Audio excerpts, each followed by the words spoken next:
नमस्कार मित्रों, मैं सत्यनारायण पालीवाल अपने अनुज धीरज पालीवाल के साथ आप सभी का ऑनलाइन स्टडी में हार्दिक स्वागत करता हूं, अभिनंदन करता हूं।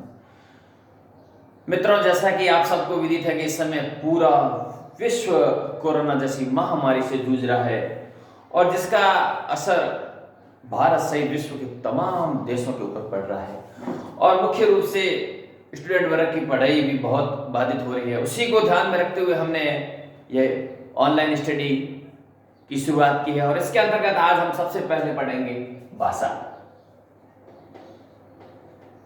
बात करें भाषा की तो ये भाषा संस्कृत के भाष धातु से बना हुआ है, जिसका अर्थ होता है विचार प्रकट करना। यानी कि हम कह सकते हैं कि वह माध्यम जिसके द्वारा व्यक्ति या व्यक्तियों का समूह अपने विचारों को दूसरे व्यक्तियों तक पहुंचाता है, भाषा कहलाती है। यानी कि भाषा के अंदर मनुष्य अपने विचारों का आदान प्रदान करता है। अब हम बात करते हैं भाषा के प्रकारों की। तो भाषा के 3 प्रकार होते हैं, जिसमें पहला प्रकार है मौखिक भाषा, दूसरा है लिखित भाषा और तीसरा है सांकेतिक भाषा। मौखिक भाषा की बात अगर हम बात करें तो मौखिक भाषा के अंतर्गत जब हम विचारों का आदान प्रदान बोलकर करते हैं तो मौखिक भाषा के अंतर्गत आते हैं। जैसे जो रेडियो की भाषा होती है, टेलीविजन की भाषा होती है, वो मौखिक भाषा होती है। दूसरी बात करें लिखित भाषा की, जब विचारों का आदान प्रदान हम लिखकर करते हैं तो लिखित भाषा के अंतर्गत आती है। जैसे जो समाचार पत्र है, पत्र पत्रिकाएं हैं, जो है हमारी पाठ्य पुस्तक सामग्री है, उसी वो भी लिखित भाषा के अंतर्गत आती है। और तीसरा जो भाषा का रूप होता है वो होता है सांकेतिक भाषा। यानी कि जब हम विचारों का आदान प्रदान संकेतों के द्वारा करते हैं या संकेतों के द्वारा समझते हैं तो वो सांकेतिक भाषा के अंतर्गत आती है। जैसे हम देखते हैं कि किसी भी रोड या रोड के चौराहे के ऊपर जब एक पुलिस अधिकारी खड़ा होता है और वो अपने संकेतों के द्वारा पूरी ट्रैफिक को हैंडल करता है तो वो सांकेतिक भाषा के अंतर्गत आता है।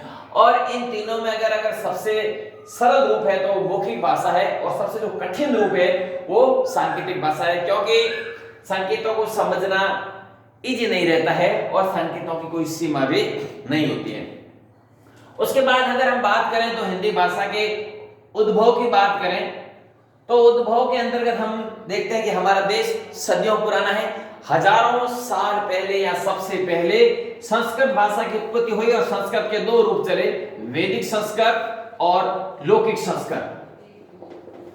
वैदिक संस्कृत और लौकिक संस्कृत। और वैदिक संस्कृत जिसके अंदर वेदों के, पुराणों के, उपनिषदों की रचना हुई, वो वैदिक संस्कृत के अंदर आता है।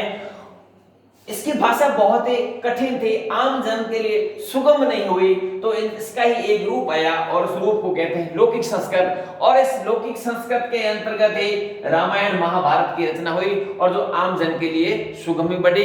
दोस्तों, समय धीरे धीरे आगे बढ़ा और इस लौकिक संस्कृत का स्थान ले लिया पाली भाषा ने, जो कि बौद्ध धर्म की प्रमुख भाषा बनी। और बौद्ध धर्म का जो ग्रंथ है त्रिपिटक, वो भी पाली भाषा के अंतर्गत ही लिखा गया। उसके बाद पाली का स्थान प्राकृत भाषा ने ले लिया।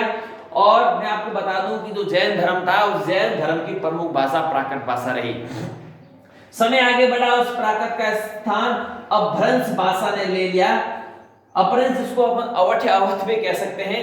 प्राकृत का स्थान अपभ्रंश ने लिया और अपभ्रंश का ही एक रूप आया और उस रूप को कहते हैं सौरसेनी अपभ्रंश।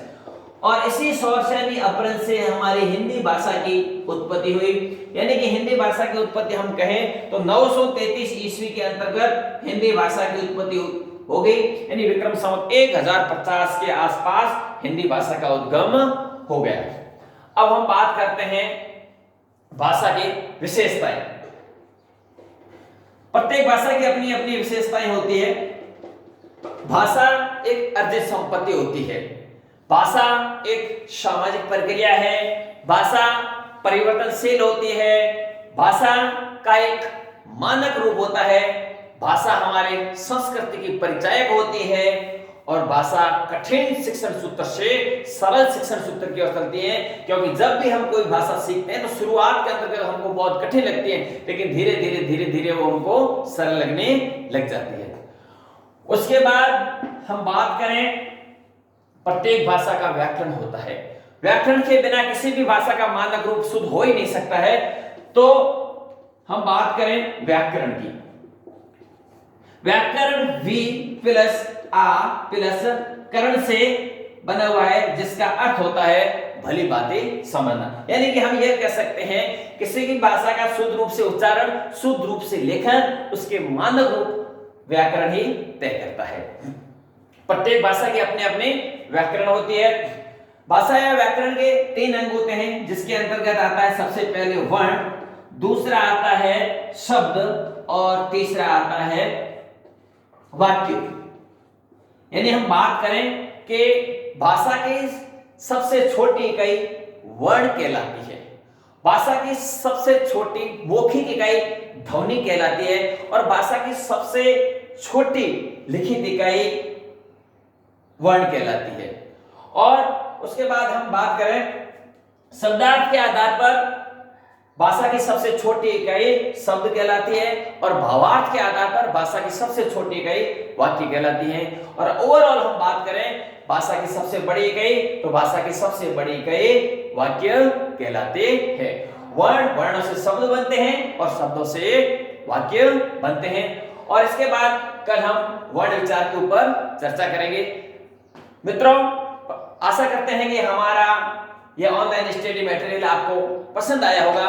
आपसे मैं करबद्ध अनुरोध करता हूं कि हमारे इस ऑनलाइन स्टडी को अपने मित्रों के अंदर शेयर कीजिएगा, ताकि हम भी जान सकें कि हमने जो ऑनलाइन स्टडी आपको पढ़ाई है वो आपको कहां तक आप सहमत हैं, और हमें भी एक मोटिवेशन मिलता रहे आपके सहयोग से।